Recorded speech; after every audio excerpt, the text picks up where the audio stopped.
Simba was a young lion cub, full of energy and curiosity. His fur was the color of warm sand, and his eyes were bright and golden, just like the African sun. He lived in a vast, beautiful place called the savannah, a wide-open land with tall grasses that tickled his nose, and big acacia trees that offered cool shade. Simba was part of a large family called a pride. His father, Mufasa, was the strong and wise king of their pride, and his mother, Sarabai, was a gentle and smart lioness. Simba loved his family very much and spent his days playing with his best friend, a little lioness cub named Nala.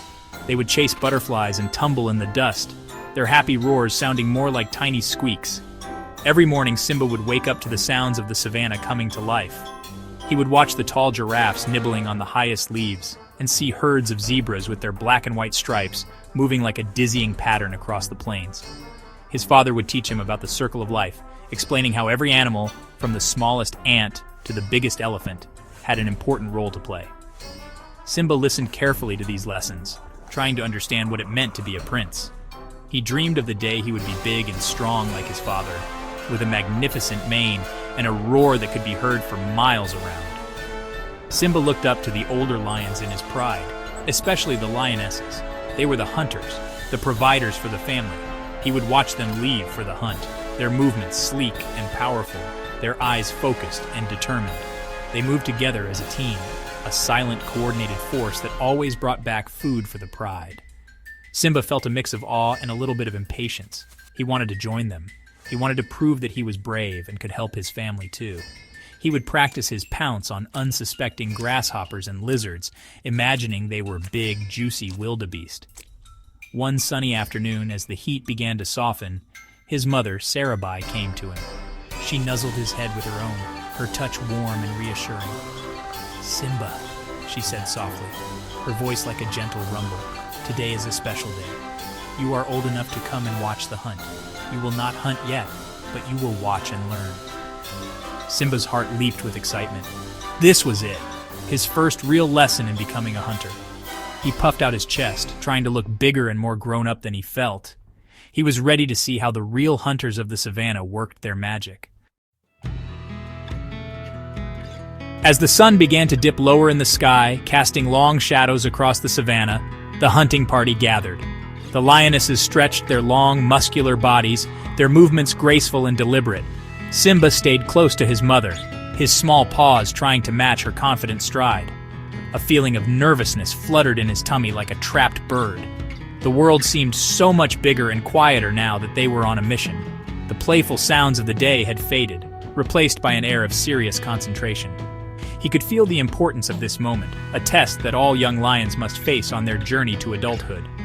Sarabai led the way, her eyes scanning the horizon. She moved with a silence that amazed Simba. He tried to copy her, placing his paws down carefully to avoid snapping a twig or rustling the dry leaves. It was much harder than it looked. His own paws felt clumsy and loud. He looked at the other lionesses, their bodies low to the ground, blending in perfectly with the golden grass. They were like shadows moving through the landscape. Simba felt a surge of admiration for their skill and focus. He knew he had so much to learn from these incredible hunters, and he promised himself he would pay close attention to every single detail. Suddenly, Sarabi stopped. She lowered her head, and the other lionesses froze in place.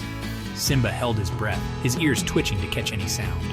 In the distance, he saw them, a herd of zebras grazing peacefully, their stripes making it hard to count them. They were beautiful, but also looked big and powerful. A shiver of fear and excitement ran down Simba's spine. This was real. This was not a game of pouncing on lizards. This was the great dance of hunter and prey that his father had told him about. He watched as his mother communicated with the other lionesses using only small movements of her tail and ears. Sarabai turned her head slightly and looked at Simba. Her eyes were calm but firm. "Stay here and watch," she whispered, her voice barely a breath of air. "Do not make a sound. Watch how we work together." Simba nodded, his heart pounding against his ribs. He crouched down low in the grass, trying to make himself as small as possible. He felt a huge responsibility to stay quiet and not ruin the hunt for his family.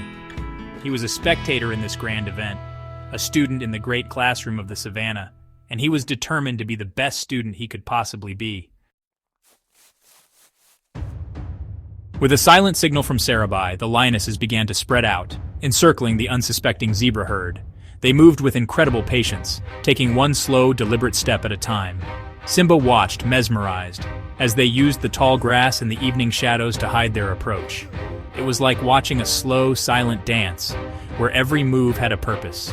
He saw how they worked as a team, each lioness knowing her part without a single sound being made.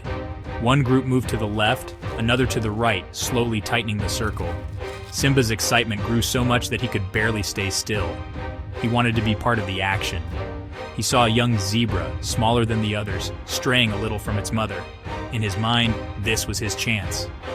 Forgetting his mother's instruction to just watch, Simba decided he could help. He lowered his body into a crouch, just like he had seen the grown-ups do. He wiggled his hindquarters, his tail twitching with anticipation. He thought he was being very sneaky and quiet. He focused all his energy on the little zebra, his heart thumping with the thrill of the chase he was about to begin. He believed he could catch it and make his mother proud. With a tiny, squeaky roar, Simba burst from his hiding spot. He ran as fast as his little legs could carry him, his paws kicking up dust. But instead of surprising just the one small zebra, he alerted the entire herd. The zebra's heads shot up, their eyes wide with alarm. A loud braying sound filled the air as they panicked and began to gallop away in a thundering stampede. The ground shook beneath Simba's paws. The carefully planned hunt was ruined in an instant. The lionesses had to jump back to avoid the fleeing herd, their chance for a meal gone. Simba skidded to a stop, watching the dust cloud of the disappearing zebras. He had failed. He hadn't helped at all. He had done the opposite. A wave of disappointment washed over him. He lowered his head, his ears drooping. He had been so sure he could do it, so eager to prove himself. Now he just felt small and foolish. The savannah, which had seemed so exciting just moments before, now felt vast and intimidating. He had let his excitement get the better of him, and in doing so, he had let down the entire pride. He braced himself for his mother's disappointment. Sarabai walked over to Simba, her expression not angry, but calm and understanding. She didn't scold him. Instead, she sat down beside him and gently licked the top of his head.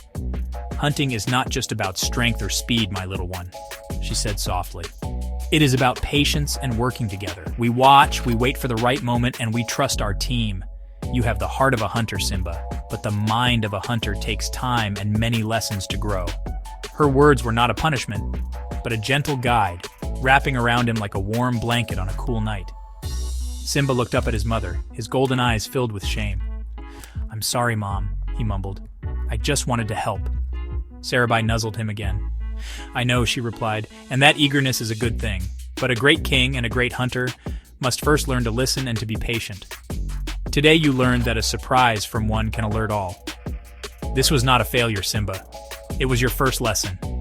Every great hunter has a first lesson like this one. What matters is that you remember it and learn from your mistake." As they walked back to the pride, empty-pawed but not defeated, Simba thought about his mother's words. He understood now. The hunt wasn't a game for one, but a serious task for many. It required more than just wanting to catch something. It required thinking, planning, and teamwork. He realized that his role today was to be a student, and he had learned something far more valuable than catching a zebra. He had learned the importance of patience and listening to the wisdom of his elders. It was a lesson he knew he would carry with him for the rest of his life. That night, curled up safely beside his mother under a sky full of glittering stars, Simba did not feel like a failure.